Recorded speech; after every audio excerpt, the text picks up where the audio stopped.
كل أول شهر لما بشتري الفراخ بتاعة الشهر بجمع الأجنحة وبعمل منها أكتر من أكلة. يعني زي النهاردة هعمل معاكم الأجنحة المشوية، بعملها كمان كريسبي زي بتاعة كنتاكي أو بصوص البافلو. كل دي إن شاء الله وصفات هنزلها لكم على القناة. هعملها النهاردة معاكم زي ما احنا شايفين كده مشوية، طعمها حلو قوي، تقدري تاكليها مع مكرونة أو بعيش وسلطات وبتكون حلوة وموفرة واقتصادية. تعالوا نبدأ ونشوف الطريقة على طول. الأجنحة هنا طبعا أنا جبتها وغسلتها وشلت الجزء الرفيع اللي فيها ونشفتها كويس تماما من المية. هبهرها بملح وفلفل أسود وممكن رشة بسيطة من الكمون، بس أنا مش بحبذه قوي يعني. وهتحطي كمان سماق وبابريكا مدخنة لو عندك، لو ما عندكيش مفيش مشكلة، كفاية قوي السماق. وبعدين هعمل بقى التتبيلة بتاعته، اللي هي السايلة، عبارة عن صويا صوص عليهم معلقة عسل نحل ومعلقة كبيرة من الكاتشب، بس مش أكتر من كده. التتبيلة دي بقى بتديها طعم ولون حلو جدا، هتشوفوا واحنا بنشويها. وفي الآخر خالص برضو بتدي طعم ولون حلوين قوي. جزء من التتبيلة السايلة دي أنا هحطها على الأجنحة وهخلي جزء على جنب. ده وقت وأنا بشوي الفراخ هنشوف مع بعض دلوقتي. ده الجزء اللي أنا حطيته على الأجنحة، هقلبه كويس جدا وهسيبها بقى ساعة اتنين. زي ما قلنا قبل كده، اللحوم كل ما سيبناها في التتبيلة كل ما أخدنا طعم أحلى. هجيب بقى الجريل بتاعنا وهسخنه كويس جدا، هحط حوالي معلقتين من الزيت مش اكتر من كده، انا مش عايزه اقليها، يا دوب بس كده يعني بشويها. النار بتاعتنا نار فوق متوسطة، يعني مش واطية خالص الفراخ تنزل ميتها، ومش عالية الفراخ تتحمر من بره وتفضل لسه نية من جوه. فنسخن الجريل كويس قوي وبعدين نخلي النار فوق متوسطة.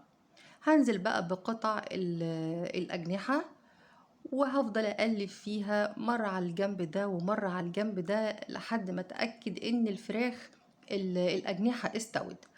انا هنا سبتها لما بدأ لونها من فوق كمان يتغير، يبقى شبه المسلوقة كده، يعني بتلاقي لونها اتغير.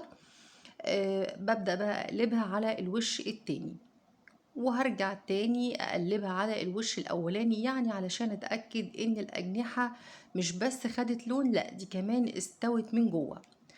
الصوص اللي احنا شلناه بقى على جنب زي ما انتم شايفين كده، كل شوية بديله مسحة، بدي الأجنحة كده مسحة بالصوص واخليها برضو على النار تتقلب يمين وشمال لغاية لما اتأكد ان هي استوت تماما، ما فيهاش اي دم ولا اي حاجة خالص. وهفتح معاكم دلوقتي واحدة بالسكينة وهتشوفوها.